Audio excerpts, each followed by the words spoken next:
¿Qué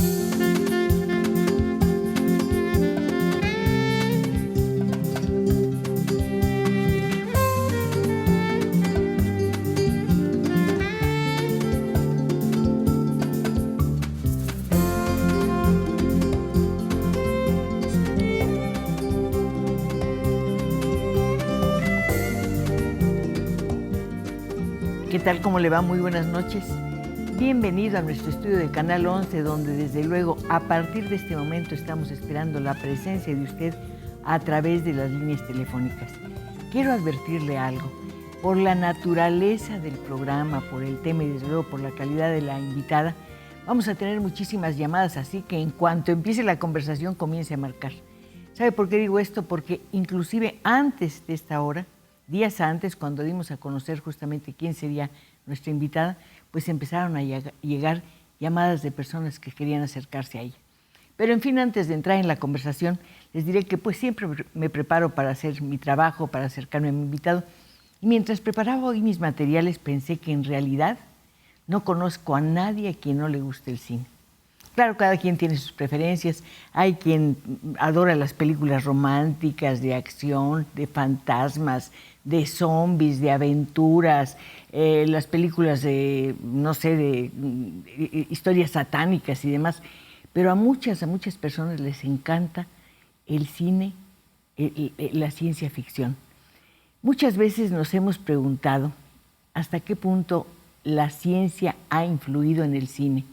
Y desde luego que esto nos encanta porque el hecho de que se vuelva cinematográfico un tema complicado de ciencia, pues nos alegra, nos hace sentir que sabemos muchas cosas y demás. Pero creo que pocas veces nos hemos preguntado de qué manera, sí, de qué manera el cine influye en la ciencia. Bueno, pues aunque no lo crea, gracias a una película que todos vimos en 1991 y que se llama El viaje fantástico, nació una rama de la ciencia creada por nuestra invitada de hoy. Se trata de la nanomedicina. Los resultados, las consecuencias y los efectos de esta especialidad son notables en casos, oiga usted bien, de tumores cancerígenos, de pie de personas que tienen diabetes, de Parkinson y desde luego de Alzheimer. Nuestra invitada de hoy es una mujer que acaba de recibir el premio Crónica, pero ha tenido muchos reconocimientos internacionales. Se le respeta en todas las comunidades científicas y hay un especial agradecimiento por lo que ella ha hecho en pro de la humanidad. Antes de empezar a conversar con Teddy López, que es nuestra invitada, le decía que no tenemos, yo creo, los seres humanos con qué pagarle su actividad, su trabajo y la certeza con que ha ido tras su meta, cuidar o curar, mejor dicho, a las personas que están en grave peligro de perder la vida. Gracias, Tessy, por estar aquí. No, encantada. No lo puedo creer. No, yo no puedo creer estar hablando contigo, pero te quiero advertir de una vez que yo no conozco nada de esto. Es la primera vez que me acerco a esta materia y estoy absolutamente maravillada con tus logros. Empecemos porque nos digas, esta película, El viaje fantástico, ¿de qué trata y por qué te inspiró? Bueno, la película trata de que van en una navecita dos personas y recorren el torrente sanguíneo y van pasando por todos los órganos y viendo qué hay dentro del cuerpo. Yo en realidad nunca la vi. ¿No la viste? Era muy buena. Curiosamente nunca la vi y le hicieron después otra vez con artistas más jóvenes. Lo curioso de esta película es que los personajes son minimizados, se vuelven diminutos para poder meterlos al cuerpo de una persona, a su torrente sanguíneo, en una pequeña nave. Entonces era algo absolutamente fantástico que decíamos, nunca podrá ser esto, solamente ocurre en el cine, pero ahora está ocurriendo en la realidad. ¿Por qué? Sí. Fíjate que cuando yo era chica, mi papá era científico. Y cuando yo era chica, mi mamá me pegaba unos gritos. Era una Hitler, pero yo era Goering. O sea que ahí íbamos. ¿Y por qué te gritaba? Pues porque no me había metido a bañar y que la tarea y ya sabes que somos rete feos con las papás. Y me dice, ya la pagarás con tus hijos. Digo, ay, mamá, ¿no podía ser un poquito menos? Lo que pasaba es que lo que hacía, me salía al jardín de la casa y me acostaba a ver las estrellas. Era mi fascinación ver las estrellas. Como es Guanajuato, entonces cielo. está limpio, limpio todas las estrellas. Decía, ¿y qué quiero ser yo de grande? Y quiero ser como mi papá. Pero quiero ser exactamente como mi papá. Tessy, ¿cuál era la especialidad de tu papá? Mi papá también se dedicaba a la ciencia de materiales, pero él era tecnólogo. Él con su material, que era piroexpandido, construyeron todas las congeladoras de Irapuato. ¿Qué quiere decir piro expandido, Tessy? Ese material se metía en agua y crecía. Y tenía un peso, un bloque así, lo podía cargar así. Como si no pesara. Sí, además, adentro se conservaba el calor. Si hacía frío, entonces adentro estaba caliente. Si hacía calor, equilibraba. Entonces, sí. Así que... Nos decías que te hiciste una pregunta. ¿Quiero ser exactamente como mi papá? ¿Cuál era tu respuesta? No quería ser exactamente como mi papá. Quería ser como mi papá. Y dije, nunca me voy a casar, voy a estudiar en la Facultad de Química y voy a viajar por todo el mundo. Pues de chiquito uno sueña con tantas cosas. Hace planes. Sí, pero mi locura eran las estrellas. Ya que se le pasaba el genio a mi mamá, ya entraba yo a mi casa. Y a mi hermana, que es 4 años más chica que yo, en paz descanse, me decía, ya vente, ya vente. Ya no pasa nada, Ya no pasa peligro. nada. Sí. Y pues así pasó la vida. Entré a la Universidad de Guanajuato y mi papá nos llevaba todos los sábados a trabajar. Trabajábamos 8 horas. ¿En dónde? En la planta piloto de el material. ¿Pero qué edad tenías, Tessy? Pues tendría yo empezamos a ir como yo tenía 6 años, yo creo. ¿En qué consistía tu trabajo a esas alturas de tu vida? Pues llevar una carretilla con el material que se estaba secando y luego echarla al silo donde se iba a guardar. Y mis hermanos también.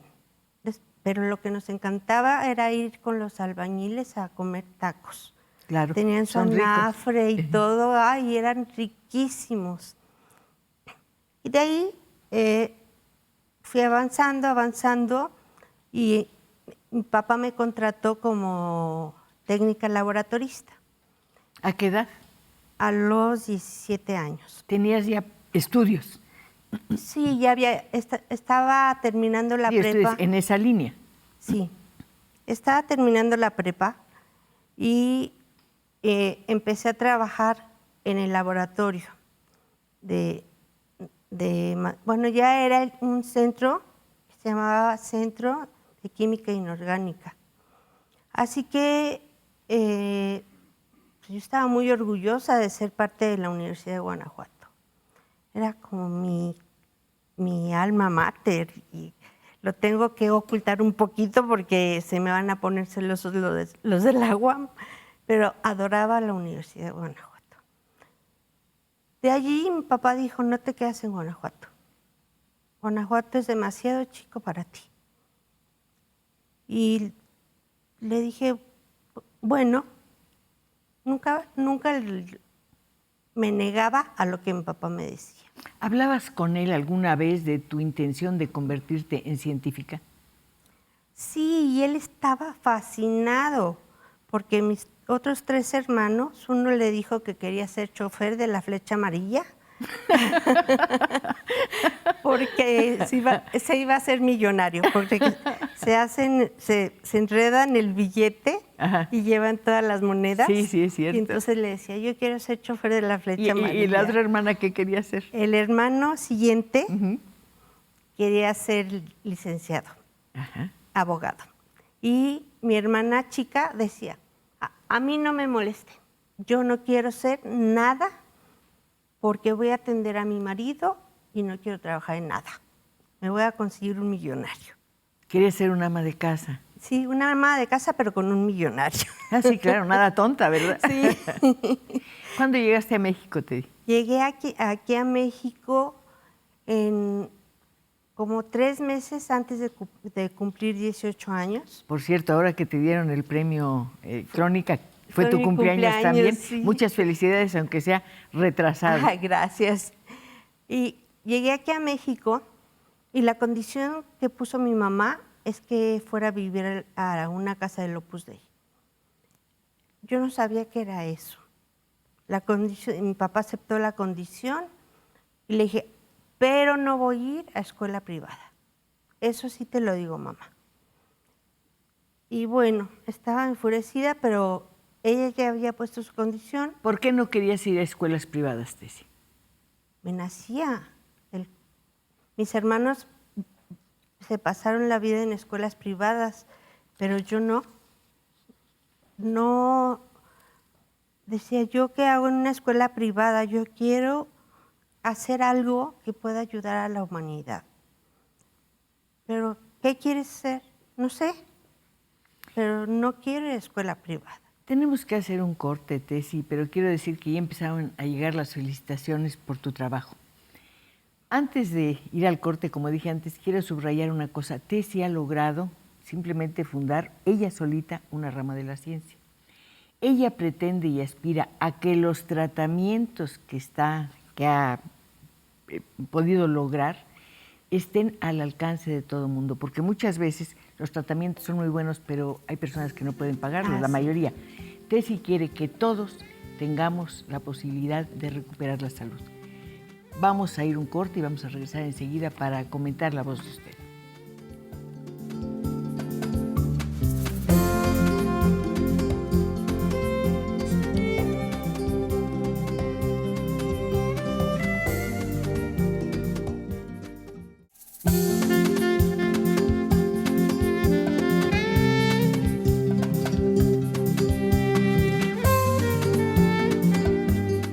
Conversando con Tessy López, la doctora Tessy López, una mujer que ha logrado ella solita pues crear una rama de la medicina, y eso realmente nos llena y la debe llenar ella de orgullo. Hay muchas personas que ya empezaron a llamar, que quieren referirse a enfermedades concretas. Voy a acumular todas esas llamadas en un solo bloque para que podamos ir pasando las otras. Claro. La señora Rosario dice, quiero felicitar a la doctora Tessy López por todos los aportes que ha hecho a la ciencia y sobre todo por siempre apoyar a la gente que le pide algún consejo o asesoría. Tengo el gusto de conocerla. Rómulo García, felicito a la señora Pacheco por su hermoso programa. El viaje fantástico es la película más estupenda que he visto en mi vida. La felicito por hacer la remembranza. Bueno, además uno de los personajes era Raquel Welch, que yo creo que era absolutamente inolvidable. Tessy, entras a la UAM desde el principio. ¿Eliges entrar a la UAM porque es la universidad que a ti te conviene y te gusta para seguir tus estudios? Yo venía a la UNAM, pero estaban en huelga de estudiantes y no tenía para cuándo. Entonces, porque mi papá estudió en la UNAM y era como... Una maravilla, por cierto. Para él era como una necesidad, así digámoslo, que yo fuera a la UNAM. Sin embargo, la huelga no acababa. Y le recomendaron la UAM, que apenas tenía 5 años. Entonces le dijeron, es una universidad nueva, con muy pocos alumnos. los profesores, todos son doctores, tienen los alumnos ayuda personalizada y yo creo que te conviene que tu hija vaya para allá. Mi papá averiguó y sí, se decidió por la UAM.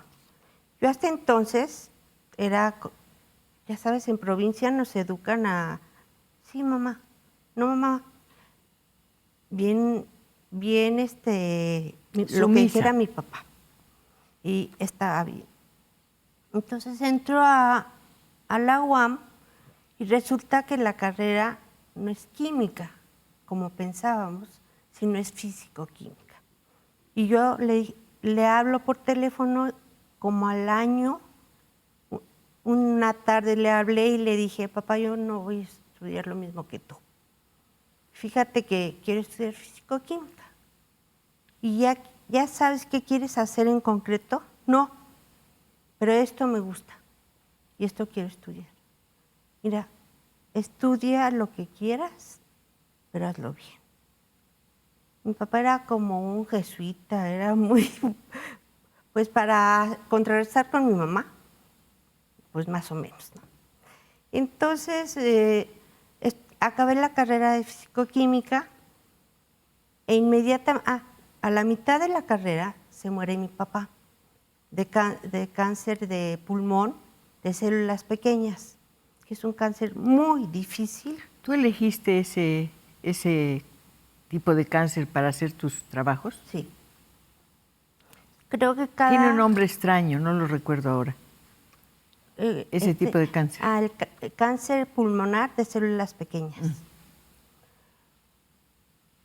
Después estaba yo tan chiquita, tenía 20 años, cuando Ricardo era el jefe del departamento y era mi profesor.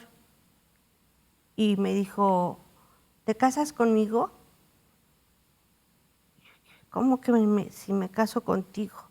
Así muy de repente. Y se apareció en Guanajuato, me llevó gallo, y ya te podrás imaginar, para como son los guanajuatenses, mi mamá se aterró, dijo, mi hija no se va a casar de blanco, no va a poder tener más que un matrimonio civil. ¿Por qué él era casado? Era divorciado con un hijo. Uh-huh. Y ella pudiendo escoger lo que quiera, ¿cómo es que escoge este hombre de 40 años? ¿Qué le pasa? Entonces le digo, oye mamá, tú hiciste lo mismo, porque mi papá le llevaba exactamente igual y le tiró, mi mamá ya estaba comprometida y cogió el anillo que le había dado el personaje anterior novio. Sí, ajá. Lo tiró el vestido por el balcón. ¿Y se fue con tu papá? Y mi tita, que tiene un carácter bien fuerte, somos mujeres de carácter bien fuerte. Lo has demostrado ampliamente y yo quiero subrayar algo que creo que es importante saber. Hace 4 años Tessy tuvo un derrame cerebral. Ella me estaba comentando que cuando le ocurrió tuvo este problema, pensaban que viviría muy poco tiempo, unos cuantos minutos, tal vez media hora. Sí. Sin embargo, salió adelante, superó ese problema gravísimo con todas sus consecuencias y hasta el momento puede trabajar permanentemente en su casa, a donde acude su equipo con un respeto y con una devoción extraordinarias, porque los he oído hablar. Sí, son lindos los alumnos, tanto ellos como los profesores que van, que son profesores de muy alto nivel y siguen viniendo del extranjero. Tu esposo, perdón, volvamos al principio. Tu esposo era un científico de muy alto nivel. ¿Influyó en tus investigaciones, en tus estudios? Sí, porque imagínate, yo bien enamorada y 20 años más chica. Fantástico. Me dice, sí. Yo empecé a hacer materiales y a conocer todas las propiedades de los materiales. Pero los materiales que yo hacía se hacen por un método en que sí es como viaje fantástico, pero acá es con las moléculas. Tú puedes coger las moléculas y armar un rompecabezas, el que tú quieres y necesitas para lo que vas a hacer después. Yo lo que necesito es confesarte que estamos aprendiendo de esto y que tenemos que ir muy despacito porque es un trabajo fascinante el que has hecho. Creo que un tiempo trabajaste en un sistema catalítico en Petróleos Mexicanos. A eso voy. Los materiales se empezaron a usar. Mi esposo, que es catalítico, no, Sí. ya lo estoy matando, es catalítico, me dijo, ¿por qué no hacemos catálisis con las propiedades exactas para romper los enlaces que se tienen que romper? ¿Con qué materiales? En ese entonces usábamos sílice, titania, circonia, magnesia, y todos podrían ser solos, podrían ser óxidos mixtos, o sea, dos juntos, o podríamos ponerle un metal precioso encima de la red. Tú decías que el ADN, más bien la constitución del petróleo se parece al ADN y que por sí. eso pensaste aplicar tus conocimientos en el terreno del petróleo al terreno de las Sí. personas. Yo me fui a los 41 años, me dijeron que tenía una enfermedad que se llama neoplasia endocrina múltiple, y mi esposo como que se volvió loco. Entonces, ¿Cuáles son las características de esa enfermedad, Tessy? Te da cáncer en todas las glándulas, pero son tumores primarios y te van quitando las glándulas. Yo, por ejemplo, estoy hueca, solo tengo aire por dentro. Me sostiene no sé qué, porque me quitaron pues todo, desde trompas, matriz, mamas, 3 partes de intestino, vesícula, etcétera, etcétera, etcétera, si no acabamos. Y vivo de pastillas, porque para que sustituyan la labor que hacen esos órganos que me han quitado. Así que, pues, mi ex esposo, no soportó la enfermedad, que ya era demasiado. Y pues a lo mejor sí, pero de lo que se perdió. Así Sí, que... de lo que se perdió. Sí, su cubículo está aquí y el mío estaba aquí. Entonces, cuando me divorcié, ay, Dios mío, era un suplicio estar al lado, porque cada ratito iba a mi laboratorio. Claro. No, él iba a verme a mi laboratorio. Y entonces un día me dijo, este laboratorio es mío, es de los dos, porque lo conseguimos en CONACYT los dos. Y le dije, ¿sabes qué? Cogí mi bolsa y le dije, ¿sabes qué? Quédate con todo. Y me fui. Busqué al rector general y me nombró su asesora, pero ya se había hablado con el director del Instituto de Neurología y Neurocirugía para que yo me fuera al instituto e hiciera un laboratorio. Eres la directora, eres la coordinadora de ese laboratorio, ¿no? De nanomedicina. Sí. Hiciera un laboratorio, pero de algo que se hace en la universidad dentro del hospital, y ver cuál era el resultado, interactuar científicos con médicos desde el inicio del proceso. ¿Cómo aplicas la nanomedicina en la lucha contra el cáncer o el pie diabético, el Alzheimer? Es decir, ¿cómo atacas las células enfermas, pero las atacas de una manera certera, no te confundes? Mira, en el laboratorio tenemos 2 líneas de investigación. Antes de entrar a decirte cuáles son, voy a aclarar que la palabra nano viene de enano. Sí. Y además, que una persona se imagine 1 milímetro y un nanómetro es 1.000.000 de veces menor a 1 milímetro. Sí. O sea, que es, ¿cómo lo mides? Pues hay microscopios electrónicos, solamente con microscopios electrónicos podemos verlo. Así que hay muy pocos en México, pero nosotros tenemos uno en la UAM y yo inicié usando el de la UNAM con el doctor Octavio Novaro, que aquí nos acompaña. Está presente, claro, y nos da mucho gusto, por cierto. Sí. Ay, Tessy, tengo que ir a un corte. Regreso Sí, enseguida. claro. Sí, de acuerdo.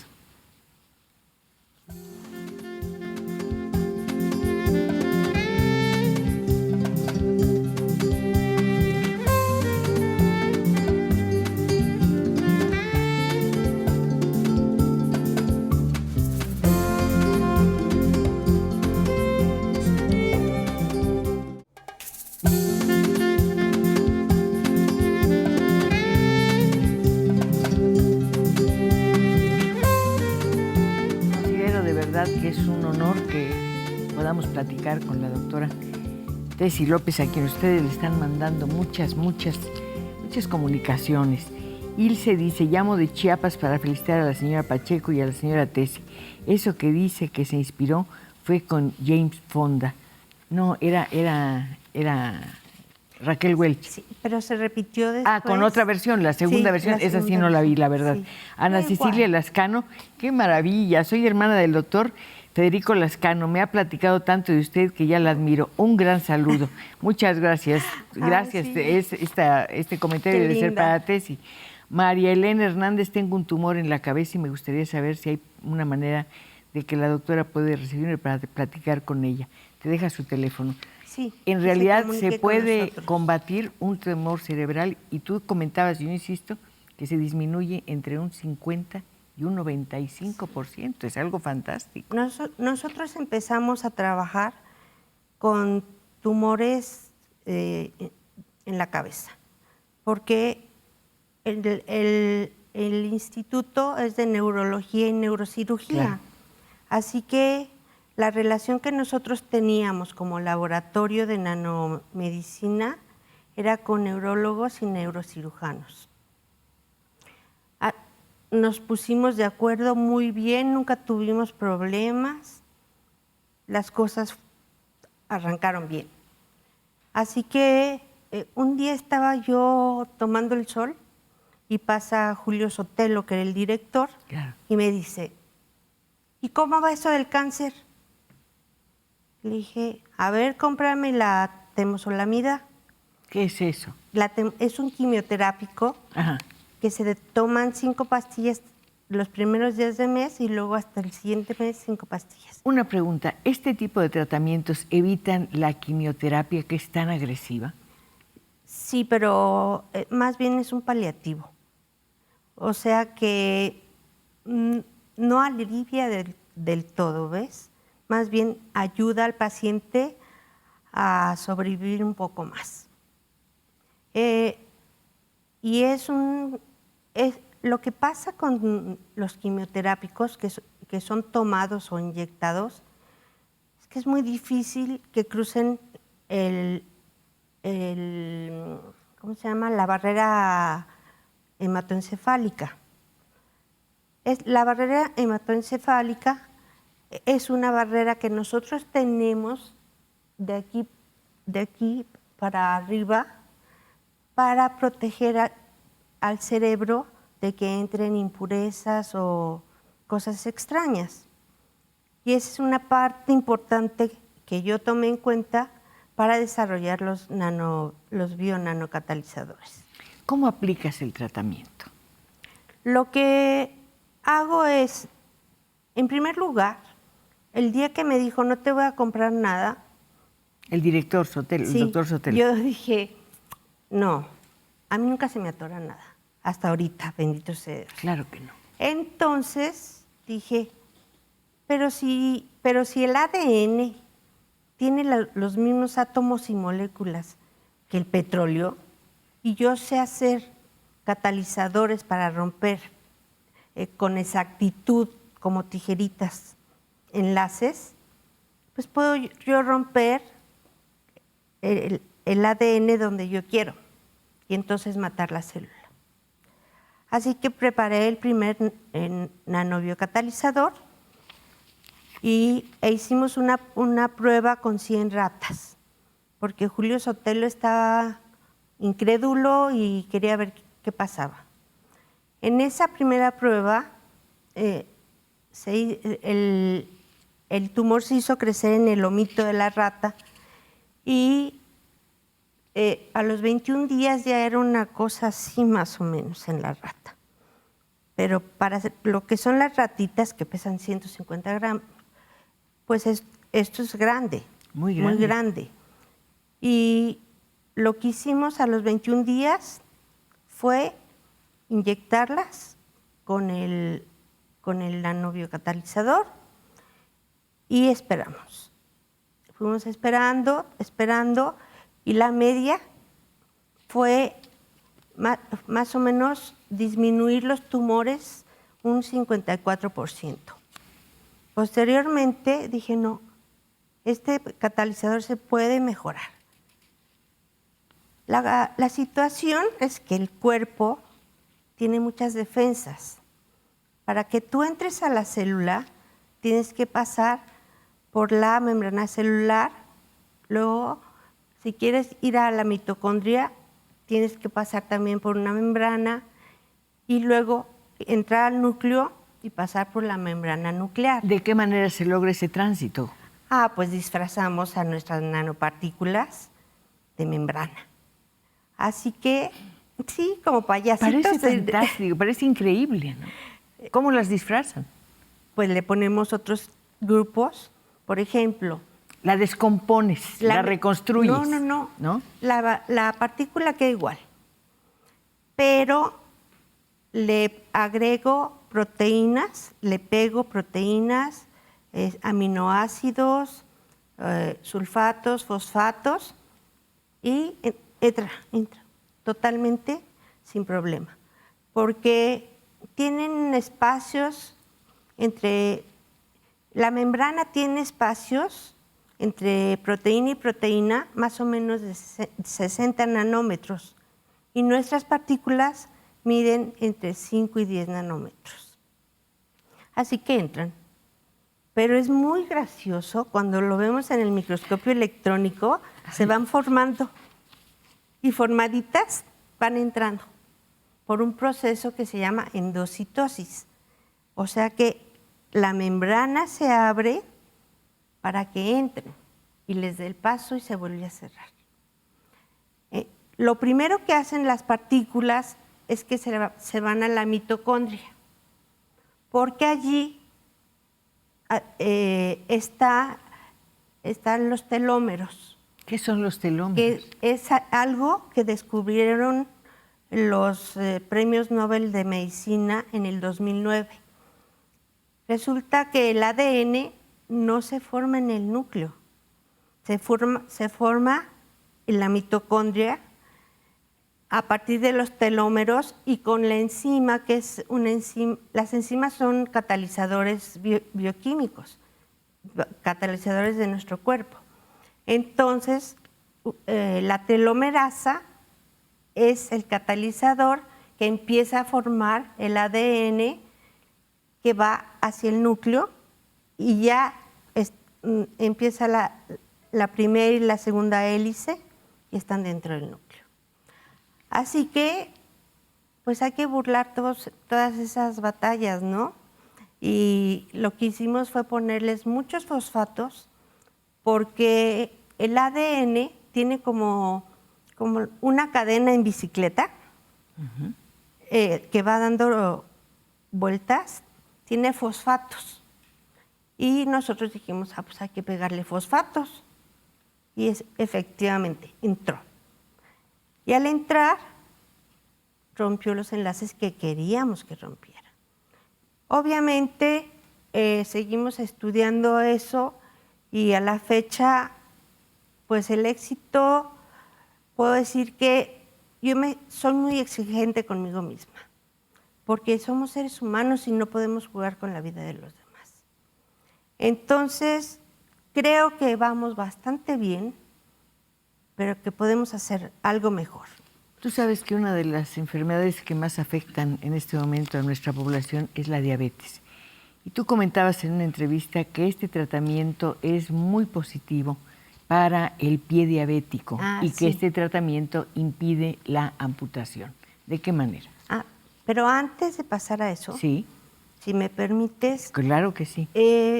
Yo puedo decir que las partículas son buenas, porque yo tenía cáncer de hígado.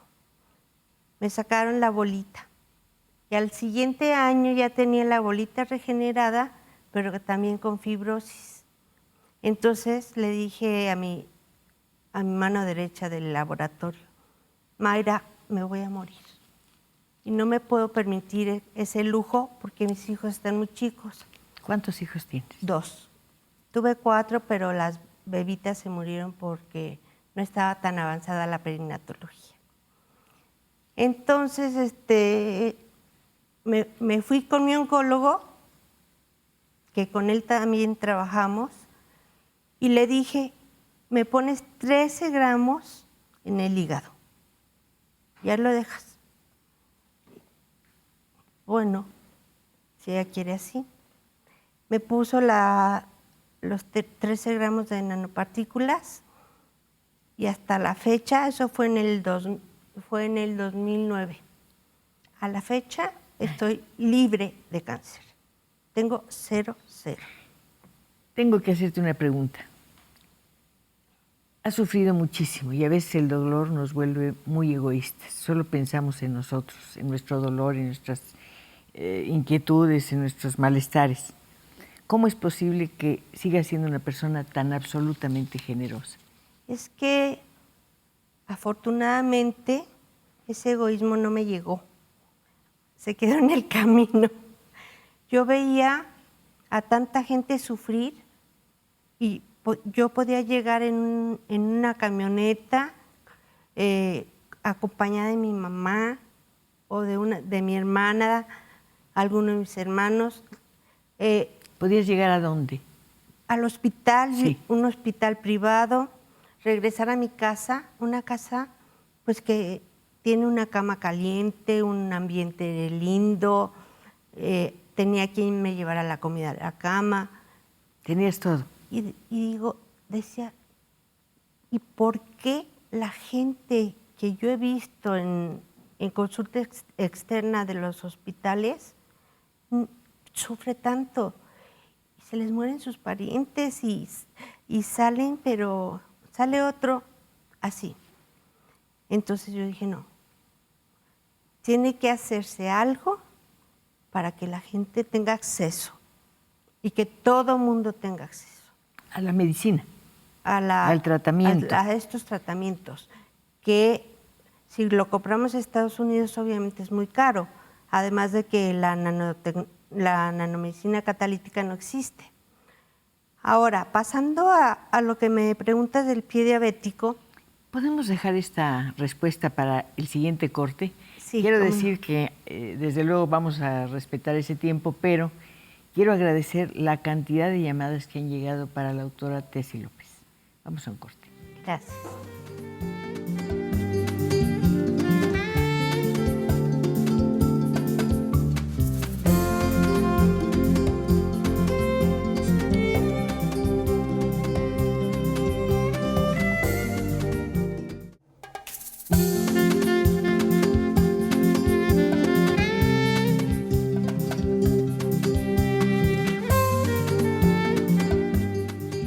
Desde luego, insisto en que es muy emocionante, de verdad muy emocionante conversar con Tessy, una mujer que ha aprendido a olvidar el dolor.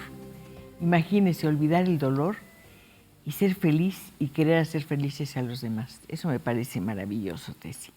Mario Palomino dice, quiero hablar para felicitar a la entrevista que se está llevando a cabo con la señora Tessy científica. Es una manera muy bonita de explicar tanto con la entrevistadora, que me parece una excelente retroalimentación la que hay de por medio.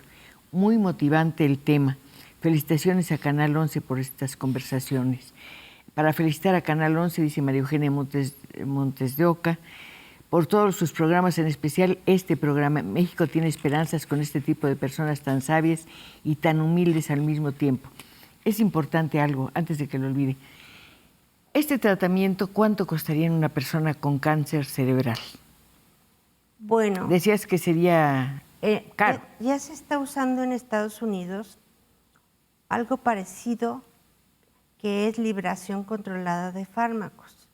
Es decir, hacen unos reservorios chiquititos con nanopartículas y meten adentro el quimioterápico. Lo ponen en el lugar que necesita liberarse y es una cosa de asegurarse que el 100% del quimioterápico va a estar allí.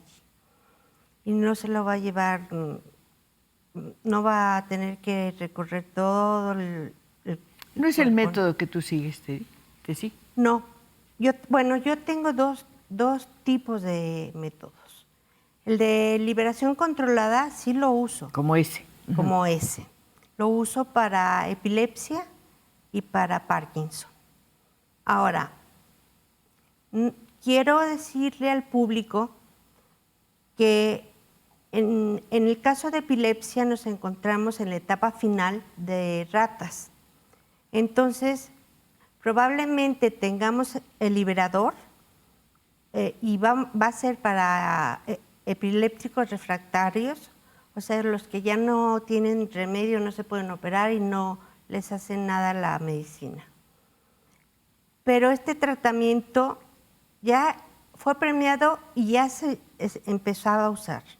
Se usó con una niñita que tenía 70 crisis al día. Le pusimos el dispositivo liberador en los 2 lóbulos, que pues es imposible hacerlo normalmente, pero con nano se puede hacer. Así que la niña, nosotros habíamos hecho el estudio con ratas y llegábamos al año. Entonces, era perfecto. La niña disminuyó a 5 crisis al día. Formidable. Y luego le dieron fenitoína sódica y no tenía crisis. Así que, bueno, el abuelo que se hace cargo de la niña, feliz. Sin embargo, cuando yo tuve una enfermedad autoinmune, como consecuencia, me empezó a dar epilepsia. Yo, bueno, todas las partículas que hago las tengo que probar yo. Y entonces me di cuenta que era muy agresivo el método si estábamos abriendo cada 3 meses el cerebro, aunque usamos una operación que se llama cirugía estereotáctica, que se hace solamente un huequito y se coloca en el lugar exacto el liberador y libera, pero nada más 3 meses. De todas formas, no me convenció. Ahorita estamos trabajando como locos para que las nanopartículas no vayan en un cilindro, sino que vayan en polvo y se aspire. Y entonces pase esta zona y vaya a todo el cerebro. Eso es ideal para los epilépticos refractarios.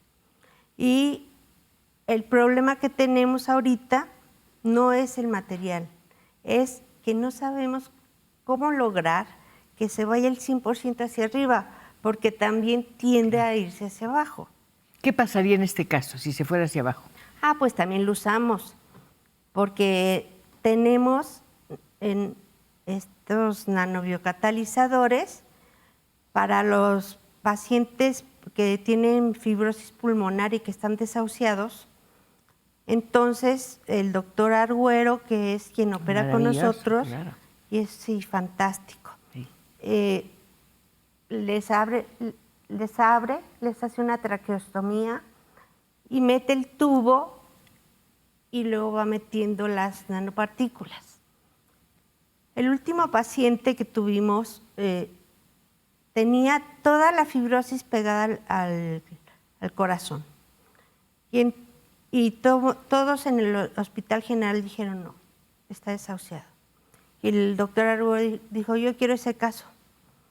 Entonces empezó a ponerle las nanopartículas y cuando vio que iba disminuyendo, dijo, te vas a ir como estás, porque ya tienes muchas nanopartículas dentro, y en 6 meses te quiero aquí. Pues el paciente empezó a trabajar, empezó una vida más normal, ya solamente usaba el oxígeno en la noche, y a los 6 meses volvió. Le hicieron una resonancia, había fibrosis. Así que... Pones una cara de felicidad, sí, un logro entre los muchos que has tenido. Gusto. Y otro logro es ver cómo te responde el público. El señor Rafael Varela dice, quisiera que me hicieran otro programa para que nos ilustre más a los televidentes. Yo estoy mal de los huesos y no puedo caminar. Yo tengo una hija que padece cáncer y me gustaría poder contactarla, doctora. Le dice Oralia Ocaña. ¿Das tratamiento directamente o no? No, yo trabajo directamente con el médico. Entonces, ambos tenemos la responsabilidad. Perfecto. Ambas partes, el equipo médico y el equipo científico. Tessy, ibas a hablar del pie diabético. ¿Cómo impedir la amputación? Ah, sí. Para el pie diabético tenemos otra nanopartícula diferente. Nosotros empezamos llamándole la rara. La rara. Sí, pero claro que el doctor Octavio Novaro, que está por aquí de visita, está por allá, cosa que agradezco muchísimo, nos dijo, eso no es nada científico, no te van a tomar en cuenta. Entonces le pusimos la nanopartícula RA al cuadrado. O sea, rara.